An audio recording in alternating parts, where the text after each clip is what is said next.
الله العظيم وصدق رسوله النبي الكريم الأمين إن الله وملائكته يصلون على النبي يا أيها الذين آمنوا صلوا عليه وسلموا تسليما آواز بلند کریم آقا صلی اللہ علیہ وسلم کی بات بات میں نبی علیہ السلام پیش کریں الصلاۃ والسلام علیک یا سیدی یا رسول اللہ الصلاۃ والسلام علیک یا سیدی یا حبیب اللہ مولاي صلی وسلم دائما ابدا على حبیبک خیر الخلق كلهم هو الحبیب الذي ترجى شفاعته لكل حول من الأهوال مقتحمين مولاي صل وسلم دائما أبدا على حبيبك خير الخلق كلهم يا رب بالمصطفى بلغ مقاصدنا واغفر لنا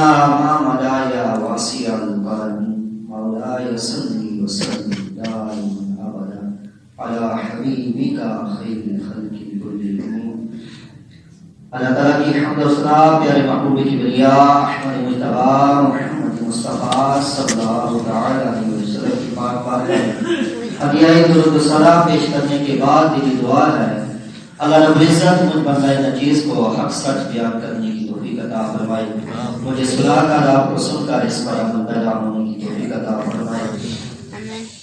سامعین ذی وقار، میں اور آپ میرے محترم بھائی محمد عرفان اور عدنان اور دیگر ان کے دوسرے بھائی ان کی والدہ مائدہ کے اصحاب ثواب کے لیے دعائیں مغفرت کے لیے یہاں مسجد کے اندر جمع ہوئے ہیں۔ اللہ رب العزت کی پاک بارگاہ میں دعا کرتے ہیں اللہ خدا کے کائنات ہماری کی مغفرت و بخشش فرمائے، ان کے درجات کو بلند فرمائے، ان کی قبر کو جنت کے باغوں میں سے باغ بنائے، ان کے بیٹوں کو بیٹیوں کو صبر جمیل اور اجر عظیم عطا فرمائے، اور ہم سب کو اس سے فکر حاصل کرنے کی توفیق عطا فرمائے۔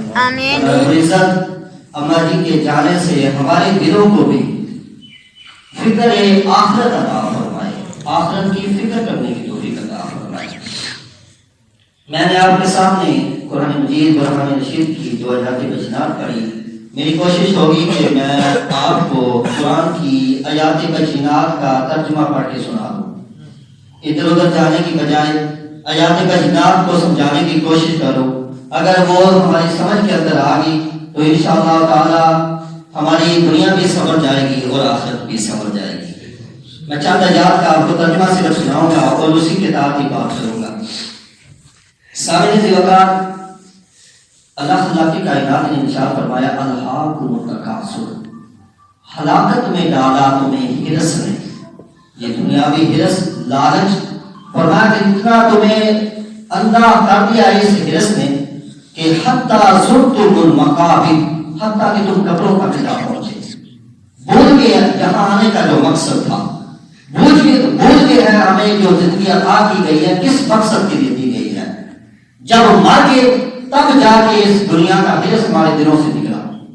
ایک اور مقام پر اللہ کی کائنات نے سورہ آل عمران کے اندر ارشاد فرمایا زُیّنَ لِلنَّاسِ، مزین کر دیا گیا لوگوں کے لیے، مزین کرتے ہیں خوبصورت کر دینا، خوشنما کر دینا، کسی چیز کا ہمارے سامنے بڑا سونا کر کے پیش کرنا، فرمایا لوگوں کے لیے مزین کر دیا گیا ہے۔ کس چیز کو؟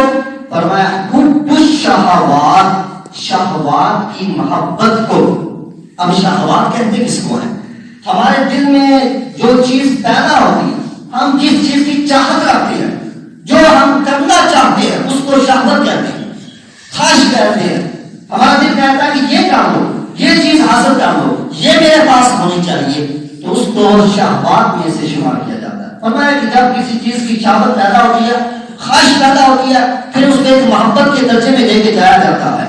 بندہ سوچتا ہے کہ میں اس سے اتنی محبت کرتا ہوں، مجھے یہ چاہیے، میرے پاس یہ ہونا چاہیے، تو پھر بہت ساری چیزیں ہیں، لوگ مختلف چیزوں سے محبت کرتے ہیں، کوئی کسی چیز سے محبت کرتا ہے، کوئی کسی چیز سے محبت کرتا ہے، لیکن ان ساری چیزوں میں، ان ساری نعمتوں کے اندر کچھ ایسی چیزیں ہیں جن کی محبت کے اندر انسان گرفتار ہے، جن کی گرفت کے اندر انسان ہر وقت رہتا ہے۔ بہت سارے لوگ چند کائنات نے فرمایا من النساء، عورتوں کی محبت، بہت عورتوں کی محبت میں اتنا گرفتار ہو چکے ہیں کہ وہ اللہ اور اس کے رسول کے احکام کو روکتے پھرتے ہیں، پامال کرتے پھرتے ہیں، بھول چکے ہیں کہ اللہ نے عورت سے محبت کرنے کا جو حکم دیا وہ کس انداز کے ساتھ ہونا چاہیے، شریعت کے دائرے میں رہ کے کرنا ہے محبت یا شریعت کو پامال کر کے محبت کرنی ہے۔ حالانکہ میرے اور آپ کے آقا مولا صلی اللہ تعالی علیہ وسلم نے بھی ارشاد فرمایا کہ اللہ تعالیٰ نے تمہاری دنیا کی 3 چیزوں کی محبت میرے دل میں ڈال دی ہے۔ یہ نہیں کہا کہ میں کرتا ہوں، اور میں اللہ نے ڈال دی ہے میرے دل میں تمہاری دنیا کی، یہ نہیں کہا کہ میری دنیا کی، کیونکہ ہم دنیا دار لوگ ہیں۔ اللہ کے نبی، ان کا مقام، ان کی شان بڑا بڑا، ان کی عظمتیں بڑا بڑا، ان کو دنیا کے ساتھ کوئی لالچ نہیں، کوئی قرض نہیں، وہ اللہ کی محبت کے اندر ہر وقت رہتے ہیں۔ تو فرمایا اللہ نے تمہاری دنیا کی 3 چیزوں کی محبت میرے دل میں ڈال دی ہے، ان میں سے پہلی چیز عورت ہے۔ حضور فرماتے ہیں عورتوں کی محبت میرے دل میں ڈال دی ہے۔ اور یہاں یہ بات ذہن میں رکھیں، جس طرح ہم محبت عورتوں سے کرتے ہیں وہ مراد نہیں ہے۔ ہماری محبت کے اندر شیطانی وسوسے ہوتے ہیں، شیطانی خیالات ہوتے ہیں، شیطان کی گرفت ہوتی ہے۔ اللہ کے نبی اس چیز سے پاک ہوتے ہیں۔ اللہ کے نبی جو ہے وہ ہمیں بتانے کے لیے آئے ہیں کہ اگر عورت ماں کے رتبے میں ہو تو ماں سے کس طرح محبت کرنی ہے، اگر عورت بیوی کے روپ میں ہے تو بیوی سے کس طرح محبت کرنی ہے، اگر عورت بہن کے روپ میں ہے تو بہن سے کس طرح محبت کرنی ہے، اگر عورت بیٹی کے روپ میں ہے تو اس سے کس طرح محبت کرنی ہے، یہ بتانے کے لیے اللہ کے نبی تشریف لائے۔ یہ اصل مقصد ہے۔ یہ حضور ہمیں بتا رہے ہیں کہ تمہیں عورت سے محبت کرنی ہے، تمہاری عورتوں کی محبت، تمہاری دنیا کی عورتوں کی محبت میرے دل میں ڈالی گئی ہے۔ ویڈیو بناوا کس طرح محبت کرنی ہے، بہن سے کس طرح کرنی ہے، بیٹی سے کس طرح کرنی ہے، بیوی سے کس طرح کرنی ہے، ان کے اللہ تعالیٰ ہمیں بتایا گیا ہے کہ ان کے ساتھ کس طرح تمہیں پیش آنا ہے۔ تو سامنے سے بتا حضور علیہ السلام نے فرمایا دوسری چیز اللہ نے خوشبو کی محبت میرے دل میں ڈال دی ہے۔ حالانکہ حضور علیہ السلام کا اپنا جسم اطہر ہی خوشبو تھا، حضور سے جسم سے جو پسینہ رہتا ہے اس سے بھی خوشبو آتی ہے۔ صحابہ کرام کے رضوان اللہ علیہم اجمعین کہتے ہیں کہ جب ہم حضور علیہ السلام کے ساتھ مصافحہ کرتے تو کئی دنوں تک ہمارے ہاتھوں سے حضور کے ہاتھوں کی خوشبو آتی رہتی ہے۔ حضور کے ہاتھوں سے جب ہم اپنے ہاتھوں کو مس کر لیتے، ہم اپنے ہاتھوں کو سوندا کرتے، ہم جب حضور سے جدا ہوتے تو حضور کی خوشبو کو محسوس کرتے اپنے ہاتھوں میں۔ حضور کا جسم آتا نہیں خوشبو تھا۔ حضور فرماتے ہیں مجھے تمہاری خوشبو سے محبت ہے۔ اور تیسری چیز میرے اور آپ کیا کرو مولا صلی اللہ تعالی علیہ وسلم نے فرمایا کہ نماز یہ میری آنکھوں کی ٹھنڈک ہے۔ یہ ہماری بات وقت ہے کہ ہم نہیں پڑھتے، حضور کو یہ تحفہ دیا گیا ہے، ہم نے اس تحفے کی حفاظت کرنی ہے، لیکن ہم نے اس تحفے کو ضائع کر دیا۔ حضور فرماتے ہیں کہ اللہ نے میری آنکھوں کی ٹھنڈک نماز کے اندر رکھ دی ہے۔ ہمارے اوپر 5 نمازیں فرض، حضور علیہ السلام کے اوپر 6 نمازیں فرض، تہجد کی نماز بھی حضور کے اوپر فرض تھی، ہم 5 بھی ادا نہیں کرتے۔ میری ماں کا صلی اللہ علیہ وسلم صبح اٹھ کے تہجد بھی پڑھتے، رات کو دیر تک نمازوں کے اندر گزار دیتے تھے۔ اس لیے تو فرمایا یا ایھا المزمل قم اللیل الا قلیلا نصفہ و انقص منہ قلیلا، اے محبوب اے کاری کرنے والے اتنی دیر تک عبادت نہ کیا کریں، آپ کے پاؤں میں آپ کی ٹانگوں میں ورم آ گیا ہے، سوزش آ گئی ہے، آپ رات کا نصف حصہ یا اس سے بھی کم حصہ عبادت کرتے ہیں۔ اللہ کے محبوب صلی اللہ تعالی علیہ وسلم آپ کو کیا حاجت ہے عبادت کرنے کی، لیکن امت کو ترغیب دلائی، امت کو بتلایا ہے کہ میں اللہ کا حبیب ہو کے اتنی عبادت کر رہا ہوں، تم کیوں نہیں آتے ہو نماز کے لیے؟ 5 وقت کی نماز ادا کرو، اور مسجد کے اندر اتنی خوبصورت مسجد بنا دی گئی ہے، لیکن نماز کرنے والے کتنے لوگ ہیں؟ ہزاروں کا یہ گاؤں ہے، لیکن نماز کے لیے چند لوگ مسجد میں آتے ہیں۔ ہم نے اس تحفے کا خیال نہیں رکھا، ہم نے اس تحفے کو ضائع کر دیا۔ اللہ نے اپنے محبوب کو لامقام کی بلندیوں میں بلا کر اپنی بارگاہ سے یہ نماز تحفے میں دی ہے، ہم نے اس تحفے کو ضائع کر دیا ہے۔ تو سامنے جی وقت میں بات کر رہا تھا کہ اللہ تعالیٰ کی کائنات نے فرمایا کہ عورتوں کی محبت جو ہے لوگوں کے دلوں میں ڈال دی ہے۔ آگے فرمایا والبنین، اور بیٹوں کی محبت، لوگ بیٹوں سے اتنی محبت کرتے ہیں کہ بیٹیوں کو انہوں نے پیچھے چھوڑا ہوا ہے۔ زمانہ جاہلیت کے اندر لوگ بیٹیوں کو آر سمجھتے تھے، بیٹی کی پیدائش کو شرمندگی کا باعث سمجھتے تھے، بیٹی کی پیدائش پر ان کی پیشانی پر فن آ جاتے تھے، ان کے چہرے سیاہ ہو جاتے تھے، وہ غمگین ہو جاتے تھے کہ میرے گھر میں بیٹی پیدا ہو گئی ہے، یہ میرے لیے بڑی شرمندگی کا باعث ہے۔ تو اس وقت بیٹوں پر فخر کیا جاتا تھا، وہ بڑی محبت کرتے تھے بیٹوں کے ساتھ۔ کچھ اسی طرح کے حالات اب بھی ہیں، یہ کہا جا سکتا ہے کہ کچھ علاقوں میں، لیکن زیادہ تر لوگوں میں محبت آج بھی بیٹوں کی زیادہ ہے۔ لیکن حضور علیہ السلام نے بیٹیوں سے محبت کرتے بتایا ہے کہ بیٹی جو ہے وہ میرے جگر کا ٹکڑا ہے۔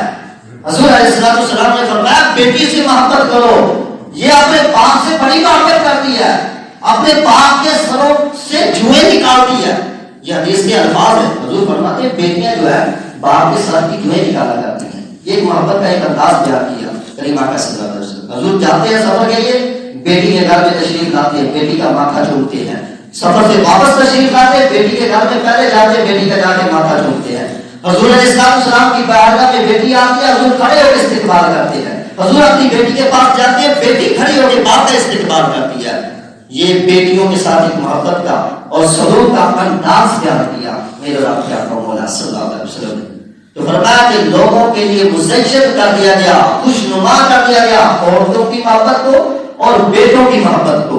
اور وَالْقَنَاطِيرِ الْمُقَنطَرَةِ مِنَ الذَّهَبِ وَالْفِضَّةِ، سونے چاندی کے ڈیروں کی محبت آج ہر بندہ اس چیز میں گرفتار ہے۔ وہ کہتا ہے میرے پاس اتنا مال ہونا چاہیے، فلاں کے پاس اتنا مال ہے، میں بھی چاہتا ہوں میرے پاس آ جائے، کسی طرح بھی آ جائے، کسی طریقے سے، فراڈ سے آئے، رشوت سے آئے، سود سے آئے، دھوکہ دہی سے آئے، کسی طرح بھی میرے پاس مال جمع ہونا چاہیے، سونے چاندی کا ڈھیر ہونا چاہیے۔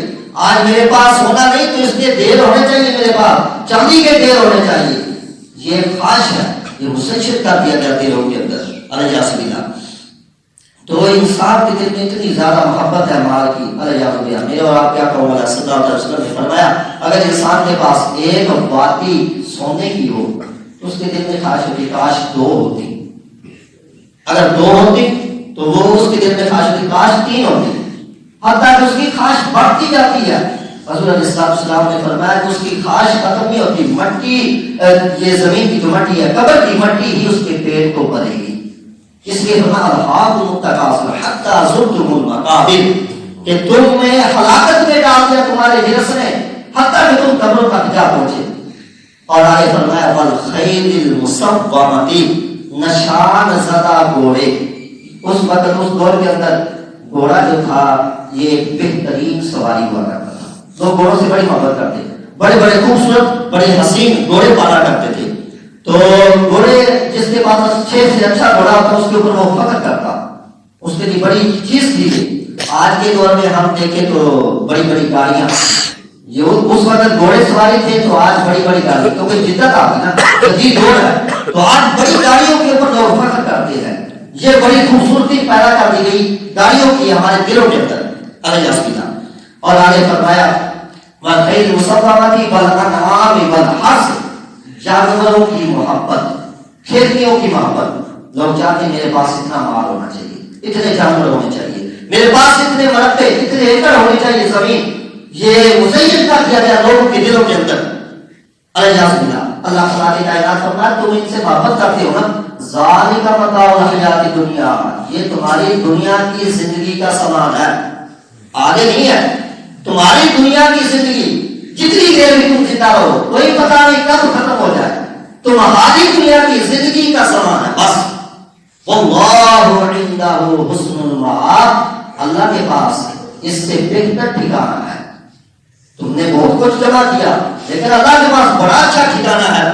اب جب یہ آیت نازل ہوئی، حضرت عمر فاروق رضی اللہ تعالیٰ عنہ آپ اس آیت کی تلاوت کرتے ہیں، پریشان ہو گئے، رونے لگے، اللہ کی بارگاہ میں دعا کی مالک تو نے خود ہی اس کو خوشنما ہمارے لیے کر دیا، تو نے خود ہی ہمارے دلوں میں اس کی محبت ڈال دیا، عورتوں کی محبت بھی تو ڈالنے والا، بیٹوں کی محبت بھی تو ڈالنے والا، اور مال کی محبت بھی تو ڈالنے والا ہے، اور پھر فرماتا ہے یہ تمہارا دنیا کا مال ہے، میرے پاس اس سے بہتر ٹھکانہ ہے، تو اب ہم کیا کریں؟